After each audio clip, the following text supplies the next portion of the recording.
नमस्कार दोस्तों, स्वागत है आप सभी का यूट्यूब प्लेटफॉर्म एजुकेशन वेब। दोस्तों, आज का जो वीडियो है, इस वीडियो में हमने प्याजे, वाइगोत्स्की और साथ में कोहलबर्ग से संबंधित महत्वपूर्ण वैकल्पिक प्रश्नों को लिया है। दोस्तों, प्याजे हो, वाइगोत्स्की और कोहलबर्ग आपके सीटेट एग्जाम के लिए बेहद इंपॉर्टेंट हैं। तो दोस्तों, वीडियो को ध्यान से ज़रूर देखना है आपको। दोस्तों, गारंटी के साथ मैं बोलता हूँ कि यदि आपने इन तीनों मनोवैज्ञानिकों के संबंध में यदि आपने जितने भी प्रश्न मैंने लिए हैं वो सभी प्रश्नों को यदि आपने अच्छे तरीके से देख लिया तो गारंटी के साथ मैं बोलता हूं कि 4 से 5 प्रश्न आप बिल्कुल आपके एग्जाम में निश्चित रूप से बिल्कुल सही प्रश्न करके आएंगे। तो बिल्कुल वीडियो को ध्यान से देखिएगा और साथ में सभी प्रश्नों का उत्तर कमेंट बॉक्स में डालते चलिएगा, क्योंकि आज का जो प्रैक्टिस सेट है बहुत ही ज़्यादा इंपॉर्टेंट होने वाला है। बिल्कुल 5 मिनट में हम ज़्यादा से ज़्यादा इस वीडियो को कवर करेंगे, ज़्यादा प्रश्न नहीं रखे हैं, तो बिल्कुल ध्यान से देखना है। तो चलिए फिर इसी क्रम में हम सबसे पहले प्रश्न की ओर बढ़ते हैं। तो सबसे पहला प्रश्न हमारा बहुत इंपॉर्टेंट प्रश्न है और पहला ही प्रश्न हमारा प्याजे से संबंधित प्रश्न है। तो चलिए, बहुत इंपॉर्टेंट प्रश्न है, बिल्कुल इसको समझते हैं। तो कह रहा है कि निम्नलिखित में से कौन सा एक सही मिलान वाला जोड़ा है। ऑप्शन दिया गया है, पहले तो आप इसको इंपॉर्टेंट लगा लीजिएगा और जिस भाई बहन को भी इसका आंसर आता है बिल्कुल कमेंट बॉक्स में इसका आंसर डाल दे। तो चलिए, ऑप्शन पहला कह रहा है कि जो मूर्त संक्रियात्मक बच्चा है उसमें संधारण और वर्गीकरण करने की क्षमता होती है। दूसरा ऑप्शन कह रहा है कि औपचारिक संक्रियात्मक बच्चा में क्या होता है, अनुकरण प्रारंभ हो जाता है और कल्पनापरक खेल खेलता है। जो सी ऑप्शन है कह रहा है कि शैशवावस्था में बच्चा तर्क का अनुप्रयोग करता है और अनुमान लगाने में सक्षम होता है। और जो डी ऑप्शन है वो कह रहा है कि पूर्व संक्रियात्मक बच्चे में निगनात्मक विचार प्रारंभ हो जाते हैं। तो यहां पर आपको बताना है कि कौन सा जोड़े का यहां पर सही मिलान किया गया है। तो देखिए, यहां पर पहले एक एक ऑप्शन को यहां पर देखते हैं, क्योंकि यहां पर आप कंफ्यूज हो जाएंगे थोड़ा सा। जहां पर डिस्टर्ब जो यहां पर ऑप्शन यहाँ पर हेर फेर की गई है, इससे आप कंफ्यूज होंगे। तो यहाँ पर पहले एक एक ऑप्शन को समझेंगे हम, इसके बाद में हम सही आंसर का चयन करेंगे। तो देखिए, यहाँ पर पहला जो डी यहाँ पर ऑप्शन है कह रहा है कि जो पूर्व संक्रियात्मक बच्चा है उसमें निगमनात्मक विचार आना प्रारंभ हो जाते हैं। तो ये आपका ऑप्शन क्या हो जाएगा, यहाँ पर गलत हो जाएगा, क्योंकि जो पूर्व संक्रियात्मक बच्चा होता है उसमें निगमनात्मक विचार आने प्रारंभ नहीं होते हैं। जो विचार की प्रक्रिया है वो पूर्व संक्रियात्मक अवस्था में प्रारंभ हो जाती है केवल। ठीक है। इसके बाद शैशवावस्था की बात की गई है, तो बच्चा शैशवावस्था में तर्क का अनुप्रयोग नहीं करता है, अनुमान भी नहीं लगा पाता है। तो ये भी आपका क्या हो जाएगा, ऑप्शन सी भी यहाँ पर गलत आंसर हो जाएगा। देखिए, इसके बाद ऑप्शन बी कह रहा है कि जो औपचारिक संक्रियात्मक बच्चा है वो अनुकरण प्रारंभ हो जाता है और कल्पना परक खेल खेलता है। तो देखिए, जो औपचारिक संक्रियात्मक बच्चा है उसमें समस्या समाधान को हल करने लगता है, अमूर्त रूप से तार्किक चिंतन करने लगता है। तो ये भी आपका क्या हो जाएगा, यहाँ पर गलत हो जाएगा। अनुकरण का जो अनुकरण प्रारंभ है वो आपका शैशवावस्था में ही हो जाता है और कल्पना परक खेल भी बच्चे शैशवावस्था में ही खेलने लगते हैं। तो यहाँ पर बी ऑप्शन भी गलत हो जाएगा। इसके बाद बचा है हमारा ए ऑप्शन। तो कह रहा है कि जो मूर्त संक्रियात्मक बच्चा है उसमें संधारण की क्षमता और वर्गीकरण करने योग्य हो जाता है। तो यहां पर ऑप्शन ए के साथ में यहां पर सही आंसर चला जाएगा। चलिए, इसके बाद हम बढ़ते हैं अगले प्रश्न की ओर। चलिए, अगला प्रश्न है, कह रहा है कि लॉरेंस कोहलबर्ग के सिद्धांत में कौन सा स्तर नैतिकता की अनुपस्थिति को सही अर्थ में सूचित करता है। ऑप्शन पहला कह रहा है कि तीसरा या फिर चौथा, पहला स्तर या फिर दूसरा स्तर। तो बिल्कुल कमेंट करें, जिसको भी आता है कमेंट करके जरूर बताएं। कह रहा है कि देखिए, किस स्तर में आपको नैतिकता की अनुपस्थिति देखने को मिलेगी। तो यहां पर देखिए, ऑप्शन यहां पर सी के साथ में यहां पर सही आंसर चला जाएगा। जो पहला स्तर है उसमें आपको नैतिकता अनुपस्थित रहती है। ठीक है, उसमें नैतिकता की अनुपस्थिति देखने को मिलेगी। तो यहां पर ऑप्शन सी के साथ में यहां पर सही आंसर चला जाएगा।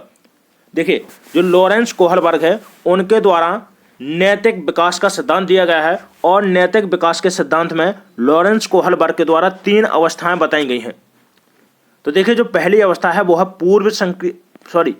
पूर्व नैतिक स्तर, पूर्व नैतिक स्तर, इसके बाद आता है नैतिक स्तर, और जो तीसरी अवस्था है वो है उत्तर नैतिक स्तर। तो इनको आपको याद रखना है, तीनों ही बहुत इंपॉर्टेंट हैं कि पहला जो स्तर है वो है पूर्व नैतिक स्तर, दूसरा है नैतिक स्तर और तीसरा है उत्तर नैतिक स्तर। तो देखिए जो पहली अवस्था है पूर्व नैतिक स्तर में नैतिकता का अभाव पाया जाता है, तो यहाँ पर ऑप्शन सी के साथ में यहाँ पर बिल्कुल सही आंसर चला जाएगा। चलिए इसी क्रम में हम अगला प्रश्न देखते हैं। चलिए नेक्स्ट प्रश्न है, कह रहा है कि पियाजे के संज्ञानात्मक विकास सिद्धांत में अमूर्त तर्क एवं परिपक्व नैतिक चिंतन किस अवस्था की विशेषताएं हैं? ऑप्शन ए कह रहा है कि संवेगात्मक संवेदनात्मक गामक अवस्था, ऑप्शन बी है पूर्व संक्रियात्मक अवस्था, ऑप्शन सी कह रहा है कि औपचारिक संक्रियात्मक अवस्था या फिर मूर्त संक्रियात्मक अवस्था। तो देखिए जो पियाजे हैं, पियाजे के द्वारा अपने ही बच्चों पर देखिए प्रयोग किया गया है और बाल विकास की 4 अवस्थाएं इनके द्वारा बताई गई हैं। अब देखिए कौन कौन सी अवस्थाएं बताई गई हैं, पहले आप समझिएगा इसको। तो पहली जो अवस्था है वो है पूर्व संक्रियात्मक अवस्था, जिसकी इनके द्वारा समय अवधि बताई गई है जन्म से 2 वर्ष। जो पूर्व संक्रियात्मक जो पहली है वो है संवेदी गामक अवस्था, इसके लिए माफ कीजिएगा। जो पहली अवस्था है वो है संवेदनात्मक अवस्था, और जो संवेदनात्मक अवस्था है इसकी जो समय अवधि रखी गई है वो है जन्म से 2 वर्ष।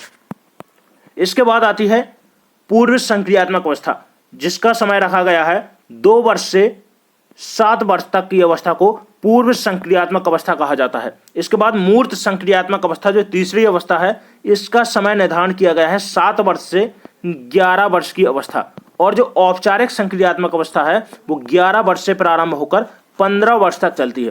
ठीक है, तो आपको याद रखना है, कह रहा है कि पियाजे के संज्ञानात्मक विकास सिद्धांत में बच्चा अमूर्त तर्क एवं परिपक्व नैतिक चिंतन किस अवस्था की विशेषता है? तो देखिए ऑप्शन यहाँ पर सी सही आंसर हो जाएगा। जो औपचारिक संक्रियात्मक अवस्था है इसमें बच्चे का अमूर्त रूप से तार्किक चिंतन प्रारंभ हो जाता है और परिपक्व नैतिक चिंतन की भी अवस्था इस अवस्था की विशेषता है। तो ऑप्शन सी के साथ में यहाँ पर सही आंसर चला जाएगा। इसके बाद देखिए यदि आपसे कहता है कि बच्चे का स्कीमा किस अवस्था में देखने को मिलेगा, तो यहाँ पर देखिए ऑप्शन ए हो जाएगा यहाँ पर कि संवेगात्मक अवस्था में स्कीमा आपको देखने को मिलेगा। इसके बाद जो पूर्व संक्रियात्मक अवस्था है, बच्चे में सजीवता किसी भी वस्तुओं में क्या है, सजीवता का लक्षण देखने लगता है, तो वो किस अवस्था में देखता है? पूर्व संक्रियात्मक अवस्था में। मूर्त संक्रियात्मक अवस्था की बात करते हैं तो बच्चा देखिए जो बच्चा होता है मूर्त संक्रियात्मक अवस्था में मूर्त रूप से चिंतन प्रारंभ हो जाता है मूर्त संक्रियात्मक अवस्था में। तो देखिए यहाँ पर ऑप्शन सी के साथ में हमारा सही आंसर चला जाएगा। जो औपचारिक संक्रियात्मक अवस्था है इसमें बच्चा अमूर्त तार्किक चिंतन का इस अवस्था में प्रारंभ हो जाता है और नैतिक चिंतन की अवस्था भी औपचारिक संक्रियात्मक अवस्था को कहा जाता है। चलिए अगला प्रश्न देखते हैं, बहुत इंपॉर्टेंट प्रश्न है, सभी प्रश्नों को बिल्कुल ध्यान से समझते चलिएगा। चलिए अगला प्रश्न है, कह रहा है कि लेव वाइगोस्की के अनुसार संज्ञानात्मक विकास का मुख्य कारण क्या है? तो यहां पर ऑप्शन कह रहा है, ऑप्शन ए है संतुलन, सामाजिक अन्योन्य क्रिया या फिर मानसिक प्रारूपों का समायोजन, और डी कह रहा है कि उद्दीपक अनुक्रिया युग्मन।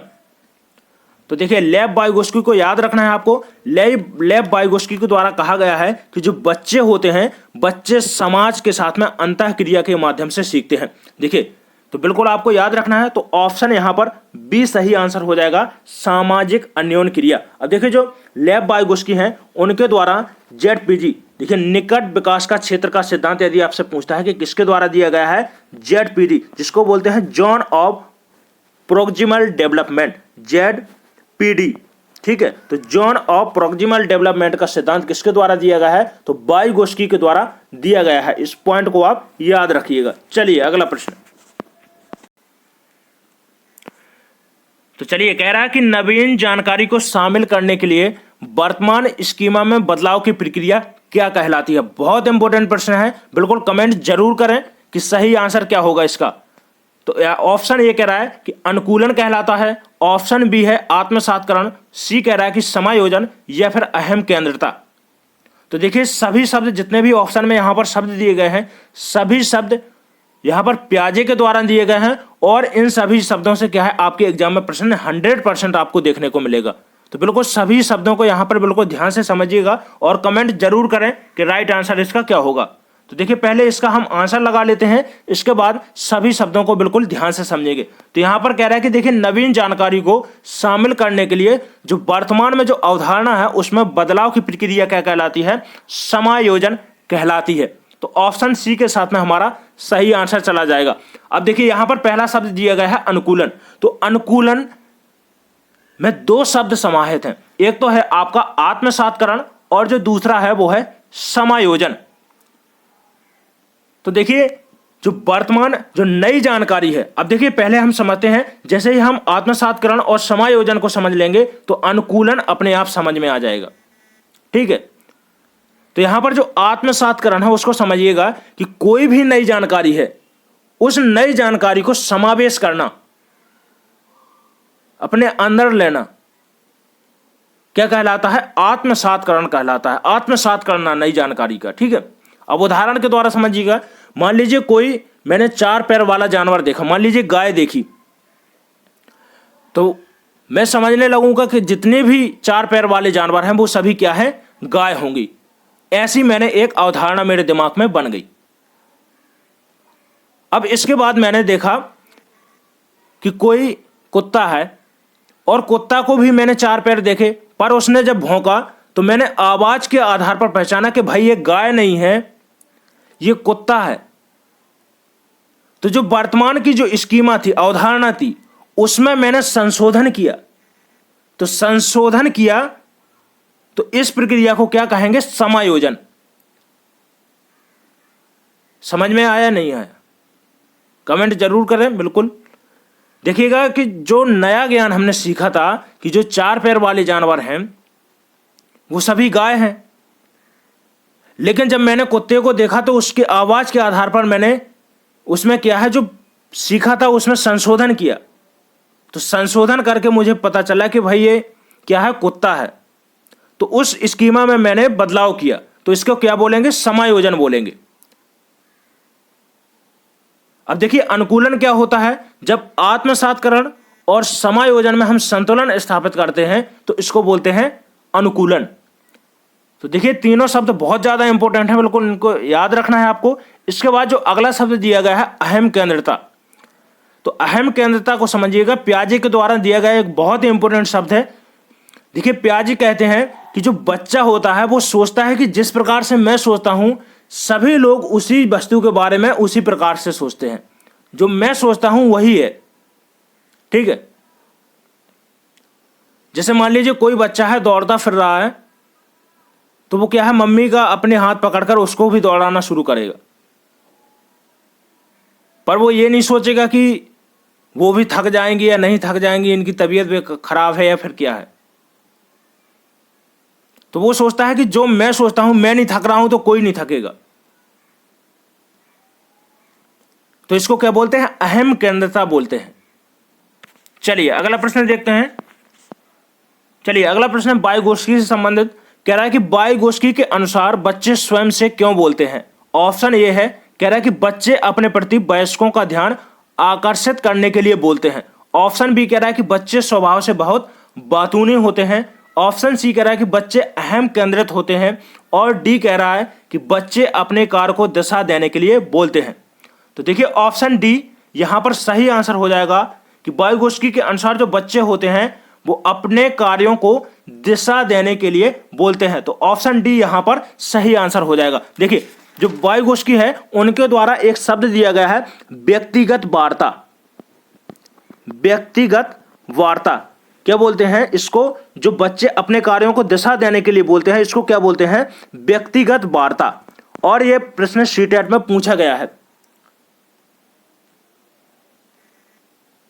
ठीक है, चलिए अगला प्रश्न देखते हैं।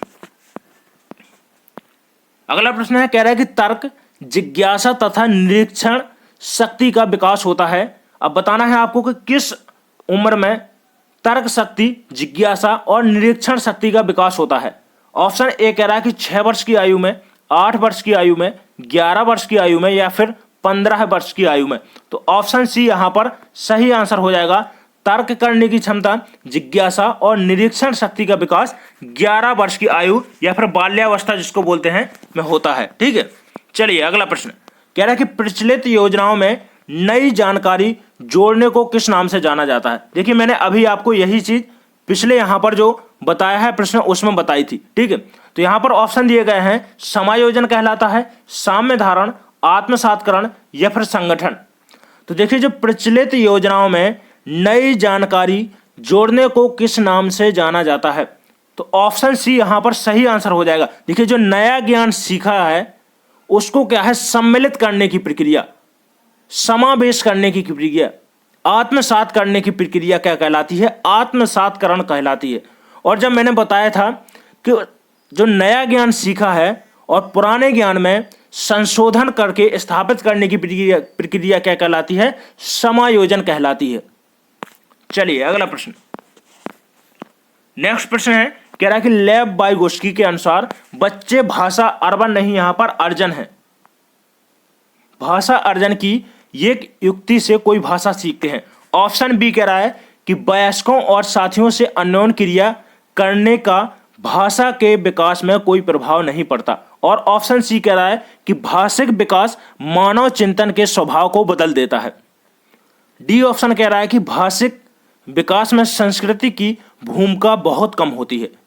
तो देखिए वाइगोस्की कहते हैं कि भाषिक विकास मानव के चिंतन के स्वभाव को बदल देता है। तो ऑप्शन सी के साथ में यहां पर सही आंसर चला जाएगा। अब देखिए यहां पर पियाजे का यहां पर कथन देखना है, बिल्कुल जस्ट विपरीत है इस कथन के। पियाजे का कथन कहता है कि देखिए विचारों का प्रभाव, पियाजे बोलते हैं कि जी विचारों का प्रभाव किस पर पड़ता है? विचारों का प्रभाव भाषा पर पड़ता है। और वाइगोस्की कहते हैं कि भाषिक विकास का प्रभाव किस पर पड़ता है? विचारों पर या चिंतन पर पड़ता है। तो देखिए दोनों ही बिल्कुल विपरीत हैं, बिल्कुल आपको इसको याद रखना है। चलिए नेक्स्ट प्रश्न देखते हैं। अगला प्रश्न है, कह रहा है कि कोहल वर्ग के सिद्धांत के पूर्व परंपरागत स्तर के अनुसार कोई नैतिक निर्णय लेते समय एक व्यक्ति निम्नलिखित में से किस तरफ प्रवृत्त होगा? ऑप्शन ए कह रहा है कि अंतर्निहित संभावित दंड, ऑप्शन बी कह रहा है कि व्यक्तिगत आवश्यकताएं तथा इच्छाएं, और सी कह रहा है कि व्यक्तिगत मूल, डी ऑप्शन कह रहा है कि पारिवारिक अपेक्षाएं। तो बिल्कुल कमेंट जरूर करें कि सही आंसर क्या होगा इसका। तो देखिए पूर्व परंपरागत स्तर को कोहल वर्ग के द्वारा यहां पर दो उप अवस्थाओं में बांटा गया है। जो पहली अवस्था है वो है दंड और आज्ञा पालन की अवस्था, और जो दूसरी अवस्था है वो है पुरस्कार उन्मुक्ता या फिर जिसको बोलते हैं साधनात्मक उन्मुक्ता। तो यहां पर देखिए दंड और आज्ञा पालन की अवस्था, यहां पर ऑप्शन ए के साथ में सही आंसर चला जाएगा, अंतर्निहित संभावित दंड की ओर प्रवृत्त होगा। तो ऑप्शन ए यहां पर बिल्कुल सही आंसर हो जाएगा। चलिए इसके बाद बढ़ते हैं अगले प्रश्न की ओर।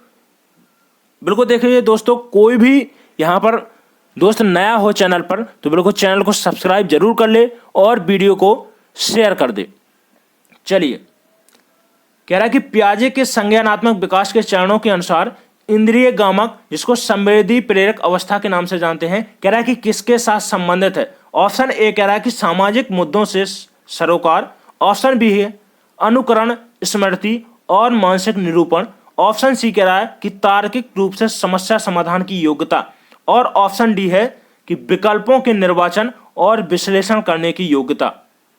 तो बिल्कुल कमेंट जरूर करें, सही आंसर बताइए क्या होगा इसका। तो देखिए समझना है आपको, कह रहा है कि पियाजे के संज्ञानात्मक विकास के चरणों के अनुसार इंद्रिय गामक अवस्था किसके साथ संबंधित है? तो देखिए ऑप्शन बी यहां पर सही आंसर हो जाएगा। जो देखिए इंद्रिय गामक अवस्था है वो जन्म से इसका 2 वर्ष समय निर्धारित किया गया है, जिसमें बच्चा शैशवावस्था से होकर गुजरता है। अब देखिए जो जन्म से 2 वर्ष की अवधि है वो कितनी शैशवावस्था की अवधि मानी जाएगी। और अनुकरण की प्रवृत्ति, स्मृति और मानसिक निरूपण किसमें देखने को मिलेगा? वो आपको संवेदी गामक अवस्था में देखने को मिलेगा। तो ऑप्शन बी यहां पर सही आंसर हो जाएगा। चलिए अगला प्रश्न है, कह रहा है कि पियाजे के अनुसार अहम केंद्रित क्या है? तो ऑप्शन ए कह रहा है कि वातावरण ज्ञान का केंद्र है, या फिर बालक विश्व का केंद्र है और हर चीज इसके इर्द गिर्द घूमती है। ऑप्शन सी कह रहा है कि संवेदी गामक अवस्था है, या फिर डी इनमें से कोई नहीं। तो देखिए मैंने आपको अहम केंद्रता बताई थी कि पियाजे के द्वारा दिया गया एक बहुत ही इंपॉर्टेंट शब्द है कि जो अहम केंद्रता है होती क्या है।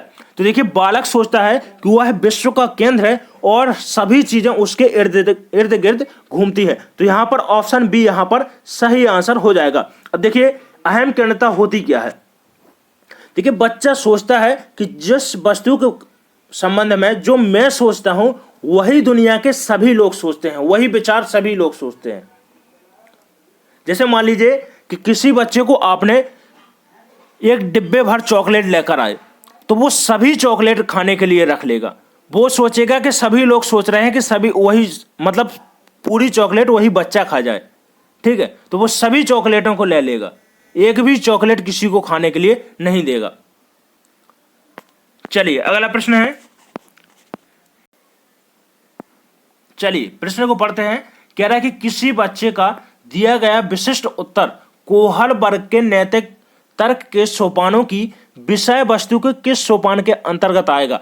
कह रहा है कि यदि आप ईमानदार हैं तो आपके माता पिता आप पर गर्व करेंगे, इसलिए आपको ईमानदार रहना चाहिए। तो आपको यहां पर कथन दिया, ऑप्शन दिए गए हैं। कह रहा है कि दंड आज्ञाकारिता अनुकूलन, बी कह रहा है कि सामाजिक संकुचन अनुकूलन, सी कह रहा है कि अच्छी लड़की अच्छा लड़का अनुकूलन, या फिर कानून और व्यवस्था अनुकूलन।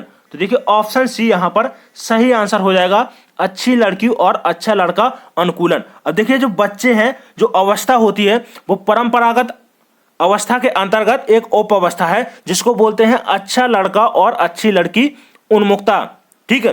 तो इसमें बच्चा क्या सोचता है, वो सोचता है कि समाज के द्वारा उसको क्या है, उसकी तारीफ मिले, सभी लोग उसकी क्या करें, तारीफ करें, और इसी तारीफ के चक्कर में वो क्या है, अच्छे कार्य करना प्रारंभ कर देता है।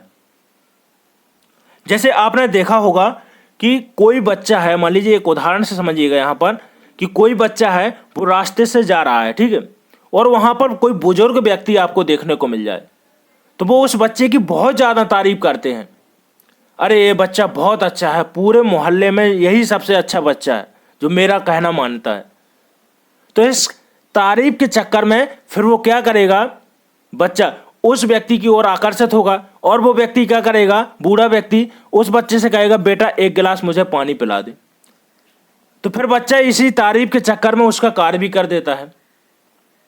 तो अच्छा सुनने के लिए बच्चे कार्य करते हैं, ठीक है। तो इसको, इस अवस्था को क्या बोलते हैं, अच्छी लड़की और अच्छा लड़का अनुकूलन। तो यहां पर ऑप्शन सी के साथ में यहां पर राइट आंसर चला जाएगा। चलिए अगला प्रश्न कह रहा है कि मध्य बाल्यावस्था में भाषा बताना है आपको कि किसके बजाय अधिक है। तो आपको यहां पर जो खाली स्थान दिया गया है यहां पर भरना है। ऑप्शन ए कह रहा है कि सामाजिकृत, अहम केंद्रित, जीववादी, सामाजिकृत, या फिर परिपक्व, अपरिपक्व और अहम केंद्रित, या फिर सामाजिकृत। तो देखिए मध्य बाल्यावस्था में भाषा सामाजिकृत होने के बजाय अहम केंद्रित अधिक होती है। तो ऑप्शन ए यहां पर सही आंसर हो जाएगा। चलिए नेक्स्ट प्रश्न, अगला प्रश्न है, कह रहा है कि पियाजे के सिद्धांत में आयतन, लंबाई, मात्रा इत्यादि का संरक्षण किस अवस्था में होता है। ऑप्शन ए कह रहा है कि स्थूल प्रक्रिया, ऑप्शन बी है औपचारिक प्रक्रिया, या फिर पूर्व प्रक्रिया, ऑप्शन डी कह रहा है कि संवेदी पेशी प्रक्रिया। तो देखिए आयतन, लंबाई और मात्रा इत्यादि का संरक्षण किस अवस्था में देखने को मिलेगा। तो ऑप्शन ए यहां पर सही आंसर हो जाएगा, मूर्त संक्रियात्मक अवस्था, जिसको स्थूल प्रक्रिया भी कहा जाता है। तो देखिए दोस्तों सभी प्रश्न बहुत जल्दी हमने कंप्लीट कर लिए हैं, और आज का जो प्रैक्टिस सेट था बहुत ज़्यादा इंपॉर्टेंट था। ये सभी प्रश्न बिल्कुल बहुत ज़्यादा इंपॉर्टेंट थे, चाहे आप सीटेट एग्जाम दे रहे हो, यूपी टेट दे रहे हो, या फिर किसी भी टीईटी राज्य से संबंधित टीटी एग्जाम में हिस्सा ले रहे हो। तो यदि आपने वीडियो को ध्यान से नहीं देखा है तो एक बार फिर से आपको वीडियो को देख लीजिएगा, क्योंकि आज के प्रश्न बहुत ज़्यादा इंपॉर्टेंट थे और निश्चित रूप से आपके एग्जाम में इन तीनों टॉपिक्स से आपके एग्जाम में प्रश्न आपको देखने को मिलेंगे। तो चलिए दोस्तों मिलते हैं इसके बाद अगले वीडियो में, तब तक के लिए धन्यवाद।